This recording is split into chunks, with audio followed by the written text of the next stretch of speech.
इधर ये कौन सी गाड़ी का इंजन है? ऑडी ऑडी का A4 A4। कितने इंजन कर लिए अभी आपने? 12 इंजन। 12 इंजन कर लिए। अभी ऑडी का इंजन कर रहे हो? हाँ ठीक है। तो इधर ये ऑडी का इंजन कर रहे हैं। सर दिखाइए वो वाला बैच जो हमारा है वो सेल्फ ऑल्टरनेटर को समझ रहा है। 5 सेल्फ और ऑल्टरनेटर खोले हुए हैं। मारुति से लेके BMW तक के ऑल्टरनेटर हम लोगों ने दिए हुए हैं। हर तरह का छोटा सेल्फ, बड़ा सेल्फ, अलग अलग टाइप्स के सेल्फ वो सब लग रहे हैं। एक बैच हमारा अंदर कार में लग रहा है, वो क्या कर रहे हैं, वायरिंग का समझ रहे हैं A to Z। तो 2 बैच, एक बैच हमारा निसान गाड़ी पर लग रहा है, 2 बैच हमारा सेल्फ ऑल्टरनेटर कर रहे हैं, बाकी 2 बैच हमारे ऑन टेबल सीख रहे हैं कि कैसे सेंटर लॉकिंग काम करती है। ऑन टेबल एक एक तार को नंगा करके, एक एक सिस्टम को समझ के, एक एक पॉइंट को समझ के, कौन सा तार कहाँ जा रहा है, कैसे जा रहा है, कैसे वो चीज़ काम कर रही है। जब यहाँ हो जाएगा तब ये वर्किंग गाड़ी पे करेंगे। जैसे वहाँ पर स्कॉर्पियो पर लोग लगे हुए थे, तो यहाँ पर आपने देखे 5 बैच लग रहे हैं। 2 बैच हमारे 5-5 लोग इस टेबल पे बैठे, 2 बैच सेल्फ ऑल्टरनेटर कर रहे हैं, एक बैच हमारा वहाँ पर लगा हुआ है, एक बैच हमारा डीजल पेट्रोल कार है यहाँ पर, एक बैच हमारा पेट्रोल का कर रहा है, एक बैच हमारा महिंद्रा स्कॉर्पियो। तो जो एडवांस बैच हमारा इधर लगा हुआ है जो कि पोल ऊपर लगा हुआ है। यहाँ पर सर्विसिंग करना सीख रहे हैं। पूरा बैच लगा हुआ है। 4 से 5 स्टूडेंटों का बैच होता है बाबा ऑटोमोबाइल में। यहाँ पर लिफ्ट से सर्विसिंग कराई जा रही है स्टूडेंट। आज हमारे पास 2 बैच आए हुए हैं जिनको हम एसी गैस फिलिंग करवा रहे हैं। होंडा एमएच पे हम एसी गैस फिलिंग करवा रहे हैं। एक ईसीएम का बैच है, एक कार मैकेनिक का बैच है। इनको थोड़ा बहुत थ्योरी समझाया गया है, गेज के बारे में बताया गया है कि वैक्यूम करने से पहले हम पाइपलाइन किधर लगाएंगे वो समझाया गया है। हमने वैक्यूम कर लिया है। वैक्यूम करने के बाद में जो नीडल -30 पे चला जाएगा, हम उसको 15 मिनट 20 मिनट होल्ड करेंगे, देखेंगे कि इसमें लीकेज है कि नहीं है। अगर ये 10-15 मिनट में -30 से 0 की तरफ आ जाए, इसका मतलब इसमें लीकेज है। लेकिन कहाँ लीकेज है वो पता नहीं है। अभी लीकेज मिल गया अपन को कि लीकेज है कि नहीं। अगर ये नीडल -30 पे ही रहे वैक्यूम करने के बाद में, 15-20 मिनट बाद में अगर ये वैक्यूम करने के बाद में यहीं रहे, तो इसका मतलब लीकेज नहीं है। Welcome back car mechanic training. Car mechanic training सिर्फ हवाई बातों से नहीं, इलेक्ट्रिक कार से करनी है। तो ये इलेक्ट्रिक कार अब बे में लग गई है हमारे। जैसे डीजल कार, पेट्रोल कार खुल रही है, बच्चे खोल रहे हैं, भी दिखाऊंगा कैसे खोल रहे हैं। उसी तरह से आपको इलेक्ट्रिक कार खोलनी है। कैसे खोलनी है? ये मोटर का कंट्रोलर है, टेबल पे निकालो। ये DC to DC converter, onboard charger, table पे निकालो। चार्जिंग सिस्टम है, टेबल पे निकालो। इसके एयर कूलर्स, बैटरी पैक्स के ये सब सेटअप पूरा, जैसे इंजन खुला रहता है, ये पूरा कंट्रोलर है, बैटरी पैक्स हैं जो मोटर को कूलिंग देते हैं। ये सब पूरा कहाँ करा है? गाड़ी से निकाल दिया। मोटर निकालनी है, गाड़ी से निकालो। और ये 2022 मॉडल इलेक्ट्रिक कार है, 2022। आप रेट पता कर लेना, 8-10 लाख से कम आपको इलेक्ट्रिक कार नहीं मिलेंगे। लेकिन बाबा ऑटोमोबाइल आपको इलेक्ट्रिक कार खुलवाने लग गया। सिर्फ ऊपर से नहीं बता रहा हवाई करके कि इलेक्ट्रिक कार खड़ी और ये कर लो, वो कर लो, झुंझुना लेके मल्टीमीटर और ये टाइम पास कर लो। खोलना, डिसमेंटलिंग और असेंबलिंग करना। जैसे पेट्रोल डीजल कार खुलती हैं, ये हमारी पेट्रोल कार हैं, ECM वाली गाड़ियां हैं, इलेक्ट्रॉनिक गाड़ियां हैं। बिना ECM के कैम सेंसर पे 5 वोल्ट जाता नहीं जाएगा तो गाड़ी स्टार्ट ही नहीं होगी। 5 वोल्ट समझते हैं, जितना रिमोट के सेल रहता है 3.5 वोल्ट उतना वोल्टेज रहता है। एक भी वायरिंग, एक भी तार, एक भी सेंसर डिस्टर्ब होगा तो ये 5 वोल्ट कैम को नहीं मिलेगा और गाड़ी स्टार्ट नहीं होगी। तो बारीक से बारीक वायरिंग को कैसे निकाला है, पूरी गाड़ी को कैसे खोल रखा आप देखिए, आप समझिए। अब इसमें पूरा इंजन ओवरऑलिंग करना, गियर का ओवरऑलिंग करना, clutch plates A to Z जो भी वर्किंग गाड़ी में रहता है वो यहाँ पर करवा रहे हैं। अपने हाथ से ये पिस्टन लगाना सीख रहे हैं, रिंग कैसे बैठानी है, पिस्टन कैसे बैठाना है पूरा। और ये इंजन गाड़ी में लग के स्टार्ट होगा। जिस लेवल से ये गाड़ी खोली हुई है उसी लेवल से दूसरी गाड़ी डीजल ये करेंगे। मतलब petrol car full overhauling, diesel car full overhauling, electric car full overhauling. फिर BS6 कार भी आपके साथ खड़ी है जिसमें आप BS6, DPF, यूरिया रीजनरेशन करते हैं। अब फिर जब ये कर लेते हैं, ये फ्लोर हमारा एडवांस फ्लोर है। जैसे एक बैच हमारा इस महिंद्रा स्कॉर्पियो लग रहा है, वायरिंग में लग रहा है, सब लोग अंदर बैठे हुए हैं। 4 से 5 बैच हमारे वायरिंग के एडवांस फ्लोर पे चल रहे हैं। ये वाला जो बैच है सर दिखाइए, वो वाला बैच जो हमारा है वो सेल्फ ऑल्टरनेटर को समझ रहा है। 5 सेल्फ और ऑल्टरनेटर खोले हुए हैं। मारुति से लेके BMW तक के ऑल्टरनेटर हम लोगों ने दिए हुए हैं। हर तरह का छोटा सेल्फ, बड़ा सेल्फ, अलग अलग टाइप्स के सेल्फ वो सब लग रहे हैं। एक बैच हमारा अंदर कार में लग रहा है, वो क्या कर रहे हैं, वायरिंग का समझ रहे हैं A to Z। तो 2 बैच, एक बैच हमारा निसान गाड़ी पर लग रहा है, 2 बैच हमारा सेल्फ ऑल्टरनेटर कर रहे हैं, बाकी 2 बैच हमारे ऑन टेबल सीख रहे हैं कि कैसे सेंटर लॉकिंग काम करती है। ऑन टेबल एक एक तार को नंगा करके, एक एक सिस्टम को समझ के, एक एक पॉइंट को समझ के कौन सा तार कहाँ जा रहा है, कैसे जा रहा है, कैसे वो चीज़ काम कर रही है। जब यहाँ हो जाएगा तब ये वर्किंग गाड़ी पे करेंगे। जैसे वहाँ पर स्कॉर्पियो पर लोग लगे हुए तो यहाँ पर आपने देखे 5 बैच लग रहे हैं, 2 बैच हमारे 5-5 लोग इस टेबल पे बैठे, 2 बैच सेल्फ ऑल्टरेटर कर रहे हैं, 1 बैच हमारा वहाँ पर लगा हुआ है, 1 बैच हमारा डीजल ये पेट्रोल कार है यहाँ पर, 1 बैच हमारा पेट्रोल का कर रहा है, 1 बैच हमारा महिंद्रा स्कॉर्पियो। तो जो एडवांस फ्लोर है जहाँ पर आप वायरिंग करेंगे, सेंसर्स करेंगे, स्कैनिंग करेंगे, BS6 करेंगे, इलेक्ट्रिक कार करेंगे, वर्किंग कार को ओवरऑल करेंगे। यहाँ पर वर्किंग गाड़ियों पर आने से पहले आपको शुरुआत कहाँ से करनी है, 0 लेवल से, कि नट क्या है, बोल्ट क्या है, इंजन क्या है, 2 सिलेंडर इंजन क्या है, 3 सिलेंडर इंजन क्या है, 4 सिलेंडर इंजन क्या है, 6 सिलेंडर इंजन क्या है, मारुति के इंजन में क्या है, मर्सिडीज के इंजन में क्या है, ऑडी के इंजन में क्या है, स्कोडा के इंजन में क्या है, महिंद्रा के इंजन में क्या है, सब तरह के इंजन कहाँ पर है, नीचे। तो आपको हम लोग ये आपने देखा, अब नीचे आपको दिखाता हूँ कैसे वहाँ पर ट्रेनिंग हो रही है, वो भी देखें और प्रॉपर स्टूडेंट को देखें कौन कैसे ट्रेनिंग कर रहा है। पहले नीचे लेके जाता हूँ बेसिक लेवल से, बाहर हमारे पास Volkswagen पोलो लिफ्ट पे भी लग रही है, वहाँ पर कौन क्या कर रहा है वो सब आपको दिखाते हैं इसी वीडियो में। हमारा जो कि 14 से 15 प्रकार के इंजन सीखते हैं, क्लासरूम बना हुआ है। यहाँ पर स्टूडेंट को 0 लेवल से ट्रेनिंग कराई जाती है, उसके बाद वर्किंग गाड़ी के फ्लोर पर जाते हैं, जो कि अभी सर ने आपको बताया था। तो एक बैच जो कि हमारा इधर लगा हुआ है, एक बैच में स्टूडेंट होते हैं 4 से 5 स्टूडेंट होते हैं, ज़्यादा स्टूडेंट नहीं रखते हैं क्योंकि उनकी समझ में नहीं आता। तो ये आप देख सकते हो यहाँ पर लगे हुए। नाम क्या आपका? खुशवंत बंचाल, कहाँ से आए थे आप? बांसवाड़ा। कितना टाइम हो गया आपको? 4-5 दिन। अच्छा, कितने इंजन कर चुके हो आप? 5वां इंजन है। 5वां इंजन, ओके जी। आपका नाम? सर रोहित, कहाँ से आए रोहित जी? जलंधर पंजाब। कितना टाइम हो गया सर आपको? सर मुझे 3 से 4 दिन है। कितने स्टूडेंट आपके बैच में? सर 3 से 4 रहते हैं, 5 मुश्किल से ही आता है। ओके हाँ जी। अलग। सर आपका नाम? सुनील यादव, कहाँ से आए सुनील जी? यूपी बनारस। यूपी बनारस। कितना टाइम हो गया सर? 3 दिन हो गए। जी सर आपका नाम? श्यामलाल, कितना टाइम हो गया सर? 4 दिन। 4 दिन, ओके जी। सर आपका नाम? अनूप कुमार, अनूप जी कहाँ से आए थे? Bokaro steel city. आज फर्स्ट डे आज आज आ तो ये जो कि 5 स्टूडेंट लगे हुए हैं, देख सकते हो आप, जो कि इनको 2 से 3 दिन हुए हैं, किसी को 4 दिन हुए हैं। तो इस प्रकार से इधर ही स्कॉर्पियो का इंजन लगा हुआ है, इस स्कॉर्पियो के भी इंजन को इसी प्रकार से खोलते हैं, इसको फिट करते हैं, इसके पार्ट्सों के बारे में जानते हैं, कौन सा पार्ट्स कैसे काम करता है उसके बारे में बिल्कुल बताया जाता है स्टूडेंट को, बिल्कुल प्रैक्टिकली।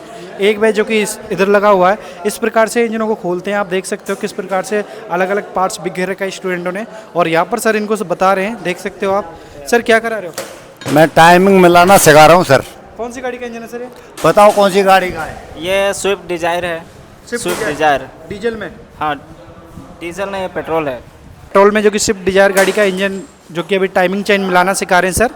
और इधर ये टाटा मैजिक का इंजन रखा हुआ है। तो इस प्रकार से यहाँ पर ट्रेनिंग चलती है। उसके बाद वर्किंग गाड़ी के फ्लोर पर जाते हैं। और एक बैच जो कि इधर लगा हुआ है, यहाँ पर भी स्टूडेंट जो कि 4 से 5 स्टूडेंट लगे हुए। इधर ये कौन सी गाड़ी का इंजन है? ऑडी ऑडी का A4। कितने इंजन कर लिए अभी आपने? 12 इंजन। 12 इंजन कर लिए। अभी ऑडी का इंजन कर रहे हो? हाँ। ठीक है। तो इधर ये ऑडी का इंजन कर रहे हैं, इधर ये स्कॉर्पियो की गाड़ी लगी हुई है। यहाँ पर सर्विसिंग करते हैं, जो कि विदाउट लिफ्ट से, जो कि ये लगे हुए हैं स्टूडेंट। देख सकते हो आप, फ्यूल टैंक खोला है स्टूडेंटों ने। इधर ये फ्यूल टैंक कैसे काम करता है उसके बारे में इधर ये स्टूडेंट लगे हुए हैं, 3 स्टूडेंट। इधर ये इनोवा गाड़ी है, इधर ये स्कॉर्पियो गाड़ी है। तो इस प्रकार से यहाँ पर बाबा ऑटोमोबाइल ट्रेनिंग चलती है, बिल्कुल प्रैक्टिकली। पहले स्टूडेंट को सर्विसिंग करना सिखाया जाता है, 14 से 15 प्रकार के इंजन सिखाए जाते हैं। तो ये आप देख सकते हो अभी स्टूडेंट जो कि सर्विसिंग कर रहे हैं। अभी इनका कौन सा टॉपिक चल रहा है, क्या नहीं चल रहा है, वो आपको बताते हैं। क्या चल रहा है Pappu ji? Disc brake. Disc brake कौन सी गाड़ी सर? ये पोलो। पोलो। कितनी गाड़ियों पर सर्विसिंग कर ली सर आपने? आज स्कॉर्पियो पर किए हैं, ये दूसरा गाड़ी है सर। दूसरा गाड़ी। इंजन कितने कर ली सर आपने अभी? 12-13 इंजन। 12-13 इंजन। समझ में आ गया? हाँ सर। अभी वर्किंग पेट्रोल डीजल इंजन नहीं किया अभी आपने? बाकी में अभी नहीं किया। अभी नहीं किया सर। समझ में आ रहा है ना? ओके। तो ये स्टूडेंट है जो कि इनका डिस्क ब्रेक चल रहा है। इधर भी लगे हुए हैं स्टूडेंट, देख सकते हो आप। हाँ जी, क्या चल रहा है इसमें जी? डिस्क ब्रेक चल रहा है पोलो का। पकड़ो। कहाँ से आए थे आप? मैं राजस्थान नागौर। राजस्थान नागौर। कितना टाइम हो गया सर आपको? 1.5 महीना। 1.5 महीने में क्या क्या सीखा सर आपने? सर 15 इंजन कर लिए, उनसे संबंधित सारी जानकारी ले ली और अब सर्विसिंग कर रहे हैं। सर्विसिंग कितनी गाड़ियों पर कर लिया? सर्विसिंग में दूसरी गाड़ी है। दूसरी गाड़ी। समझ में आ रहा है ना? बैच हमारा इधर लगा हुआ है, जो कि पोलो पर लगा हुआ है। यहाँ पर सर्विसिंग करना सीख रहे हैं। पूरा बैच लगा हुआ है, 4 से 5 स्टूडेंटों का बैच होता है बाबा ऑटोमोबाइल में। यहाँ पर लिफ्ट से सर्विसिंग कराई जा रही है। सबसे पहले हम क्या करेंगे, इसमें लगाएंगे, दोनों गेज को लगाएंगे। कौन लगा रहा है? मैं लगाऊंगा, आप लगाओगे? तो सबसे पहले इसको पुश करना है और लगा देना है। तो लो प्रेशर पे लगाना है, नहीं लगा, आराम से लगाओ, दबाओ, अंदर जाओ, नहीं लगा सर, सीधा रखो सीधा, इसको पीछे दबाओ, पूरा पीछे दबाओ, हाँ ठीक है। अरे अब अंदर जाने दो इसको, ठीक है अभी बैठ गया। अब खींच के देखो एक बार हल्का सा, जब तक नहीं बैठेगा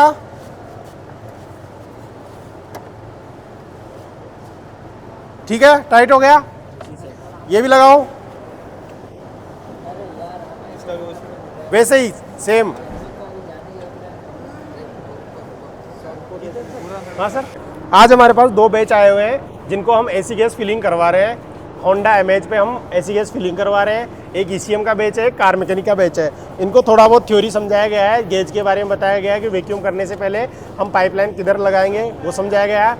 हमने वैक्यूम कर लिया है। वैक्यूम करने के बाद में जो नीडल -30 पे चला जाएगा, हम उसको 15 मिनट 20 मिनट होल्ड करेंगे, देखेंगे कि इसमें लीकेज है कि नहीं है। अगर ये 10-15 मिनट में -30 से 0 की तरफ आ जाए, इसका मतलब इसमें लीकेज है। लीकेज है, लेकिन कहाँ लीकेज है वो पता नहीं है। अभी लीकेज मिल गया अपन को कि लीकेज है कि नहीं। अगर ये नीडल -30 पे ही रहे वैक्यूम करने के बाद में, 15-20 मिनट बाद में अगर ये वैक्यूम करने के बाद में यहीं रहे, तो इसका मतलब लीकेज नहीं है। तो हम क्या कर सकते हैं, डायरेक्ट वैक्यूम करके गैस फिल कर सकते हैं। लेकिन अगर आपको वैक्यूम मिले इसमें और वैक्यूम के बाद में ये नीडल ऊपर की तरफ आ जाए, यानी प्रेशर बढ़ जाए, इसका मतलब लीकेज है। तो हम पहले लीकेज चेक करेंगे, लीकेज है कि नहीं है, फिर उसको रिपेयर करेंगे, उसके बाद में हम एसी गैस फिल करेंगे। टाइट आपको स्पेनर से करना है क्योंकि लीकेज नहीं होना चाहिए। लीकेज हो जाएगा तो आपका गैस यहीं रिलीज हो जाएगा। मैंने कर लिया इसको टाइट। अब क्या करना है, इसको अंदर की तरफ प्रेस करेंगे तो ये क्या कर लेगा, इसमें होल कर देगा। जैसे होल कर देगा आपका एसी गैस निकलना चालू हो जाएगा। उससे पहले अपन क्या करेंगे, इसको पाइप में लगाएंगे। यहाँ से वाल्व बंद कर दिए, अब इसको रिलीज करेंगे। ये रिलीज करेंगे और रिलीज करके क्या करेंगे, इसमें लगा देंगे। लगा दिया, ठीक है, हो गया सर टाइट। और इसको क्या करेंगे, अपन क्लोज करेंगे। अब तो जैसे ये क्लोज करेंगे तो क्या होगा, इसके अंदर होल होगा, होल होगा, ये होल हो गया, ठीक है सर, होल हो गया। अब इसको वापस ओपन करना पड़ेगा तभी तो वो अंदर आएगा। ये मेरा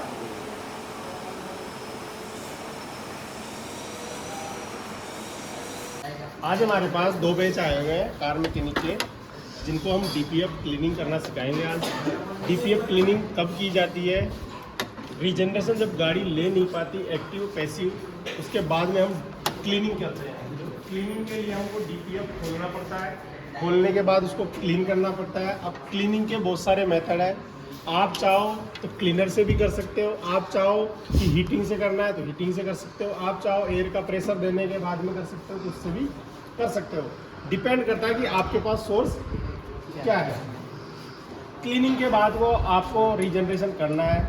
रीजनरेशन अगर गाड़ी ले रही है तो ही करना है, नहीं तो क्लीनिंग का आपका लास्ट का प्रोसेस होगा।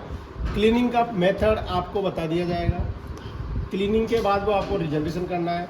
सूट मास 50 से प्लस होगा तो रीजनरेशन नहीं लेगी, क्लीनिंग होगी। अगर 50 से बियॉन्ड है यानी कम है तो आपका रीजनरेशन हो जाएगा, पैसिव रीजनरेशन हो जाएगा बाई ओबीडी या बाई मैनुअल।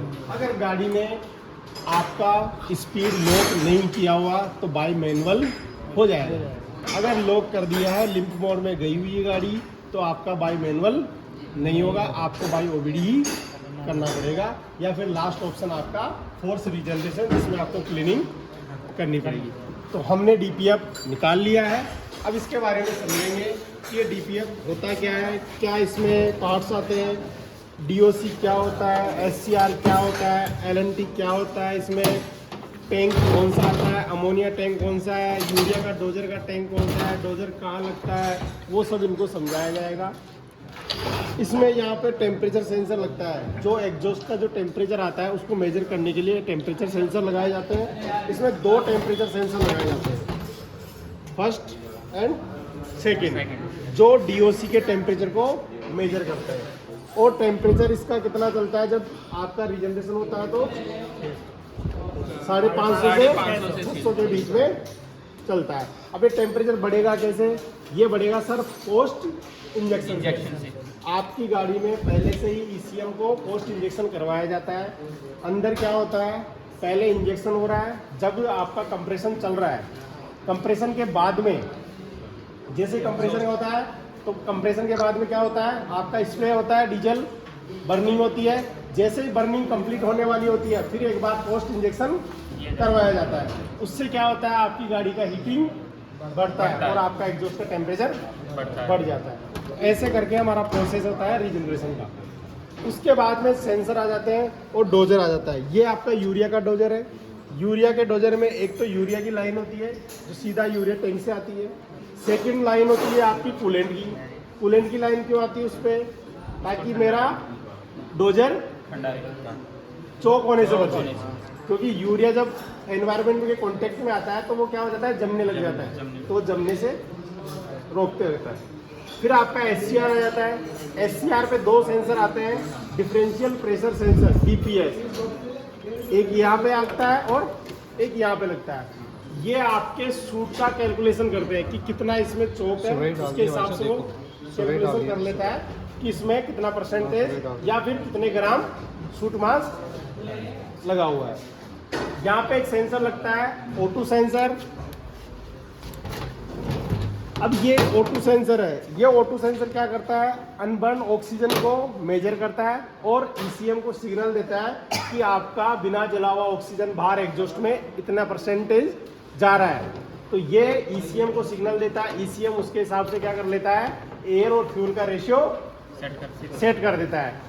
समझ में आ रहा है, लीन देना है, रिच देना है कि स्टाइकियोमेट्री देना है, कौन सा मिक्सर देना है, वो ये डिसाइड कर लेता है। तो ये आपका PM सेंसर, O2 सेंसर और NOx सेंसर तीनों का काम करता है। तीनों इसी सेंसर में लगे हुए हैं।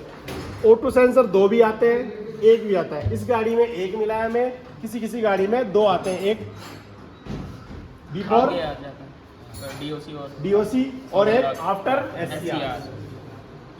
ये हमारा प्रोसेस है। अब हम क्लीनिंग का प्रोसेस आपको बताएंगे।